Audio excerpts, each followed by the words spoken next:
I'm Chris Klug. Like everyone in Colorado, my quality of life depends on a healthy environment, and I'm concerned about our forests. There are several important issues worthy of our attention. For example, you can't help but notice the growing expanse of dead lodgepole pines in central Colorado. Why is this happening, and what does it mean? In a little more than a decade, the mountain pine beetle has undergone a population explosion to epidemic proportions. As of 2008, this massive infestation has affected over 1.7 million acres of Colorado's forests, and it's headed our way. Around the Aspen area, infestation hotspots have been identified from Independence Pass to Mount Sopris. The best way to get a picture on beetle infestation is from the air. My wife Missy and I joined pilot Bruce Gordon of EcoFlight for a tour. My wife, Missy. Hi, Missy. Nice to see you. First, we flew to the epicenter of beetle activity. If you follow a track from the Williams Fork Valley, west of Winter Park, Colorado, you can see the progression of beetle infestation. These forests have gone fully gray. The needles have completely dropped off after several years of infestation, leaving standing dead trees. The scale of the infestation is staggering. The mature lodgepole forest is dead for as far as the eye can see. Red dead trees surround the communities of Frisco, Silverthorne, and Dillon. The fire hazard is increased when the dry red needles are still on the trees.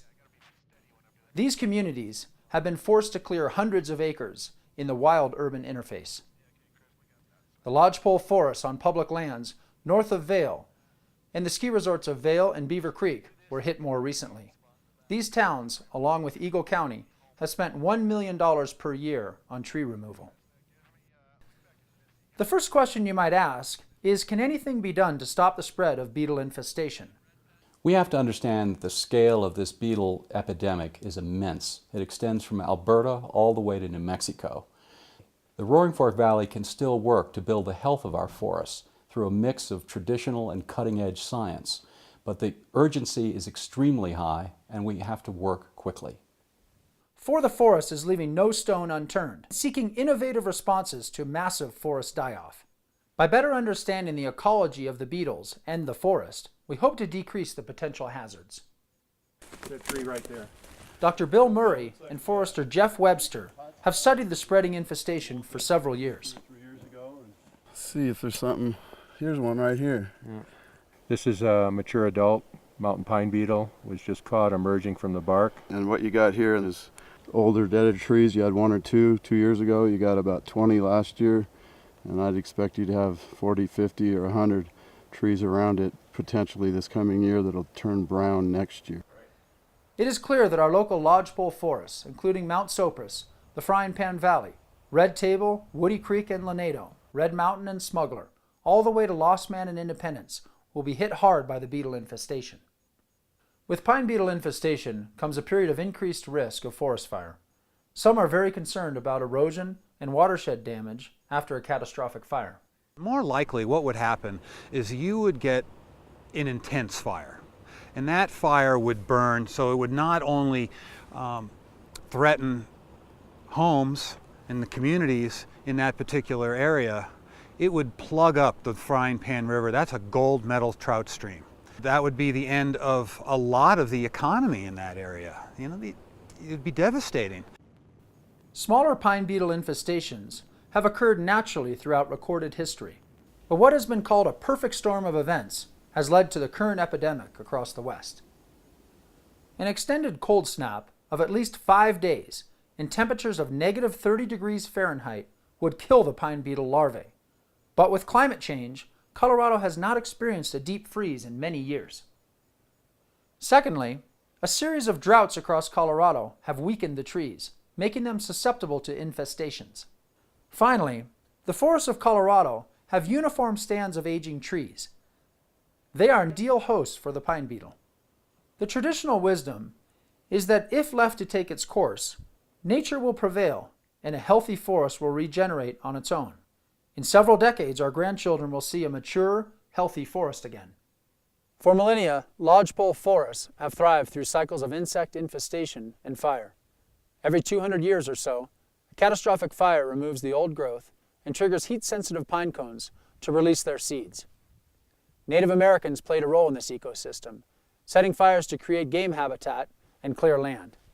but we have suppressed fire since the area was settled. The buildup of flammable material is of great concern. Fire experts say that large, severe forest fires probably pose the greatest threat to life and property in our mountain communities. For this reason, many scientists and experts advocate active fire mitigation on private property and in the wild-urban interface.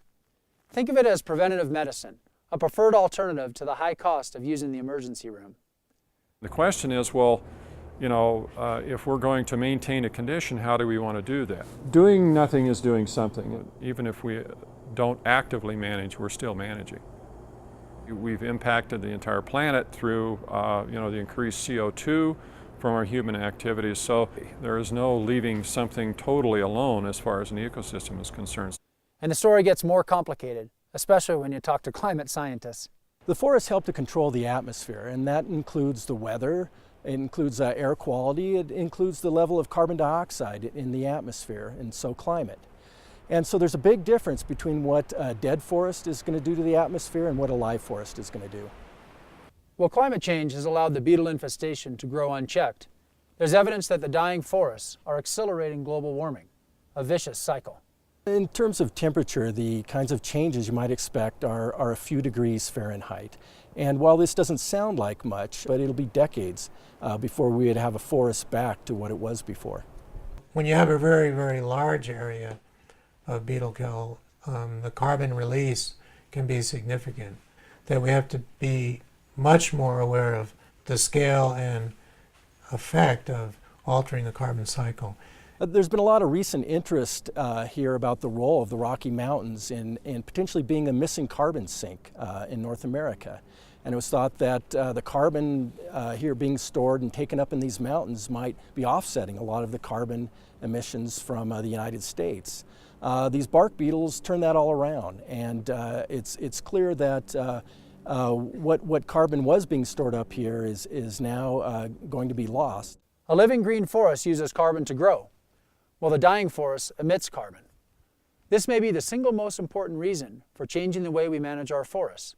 We believe that maintaining forests as healthy carbon sinks is vital across North America. Locally, this valley should be a model for smart forest stewardship. We can take actions here that might both slow the beetle down and reduce wildfire danger in our wild-urban interface.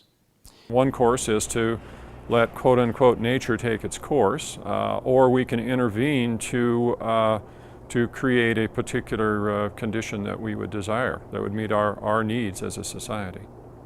Forest management isn't a one-time thing. It's not just for tomorrow, it's for decades and even centuries in the future.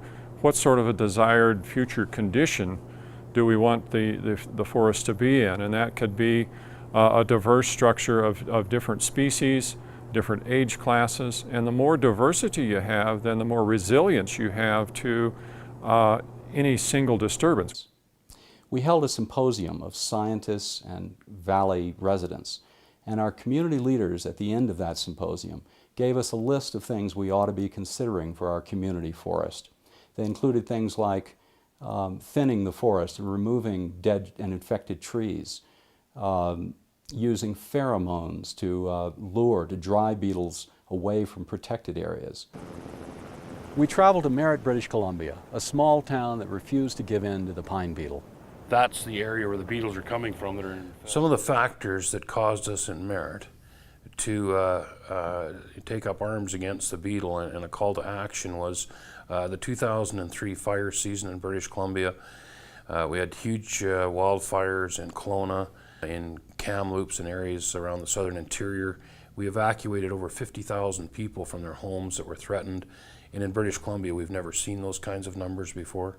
The reason it's unusual is that we've interfered with the fire process that would have cleaned those stands and kept those beetles at endemic levels. There's 3 times the amount of mature pine in British Columbia now than there was in 1910.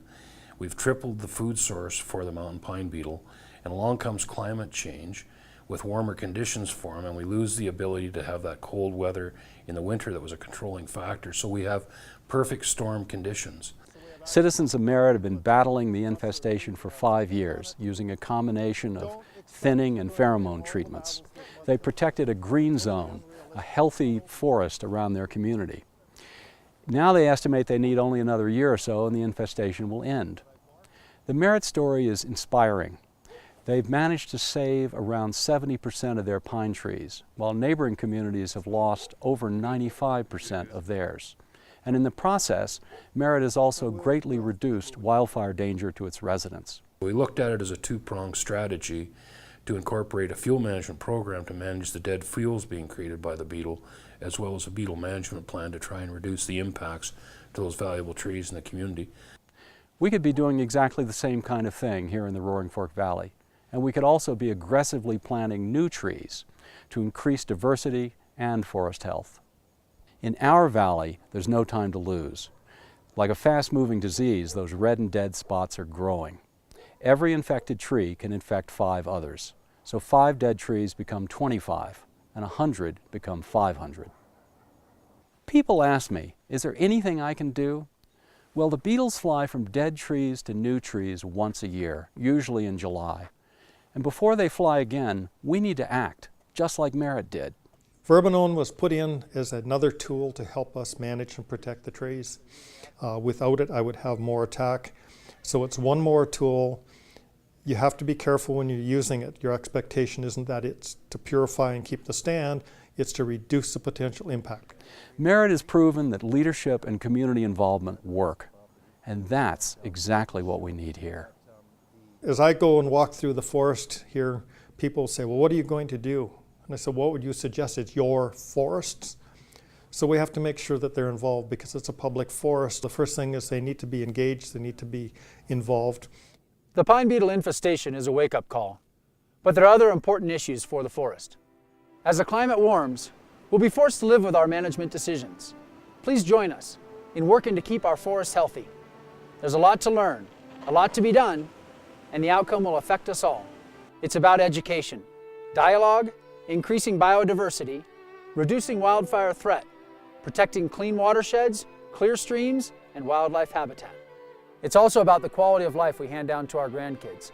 What kind of forest do they get to enjoy? That's important too. Join the conversation at fortheforest.org and become a voice for the forest.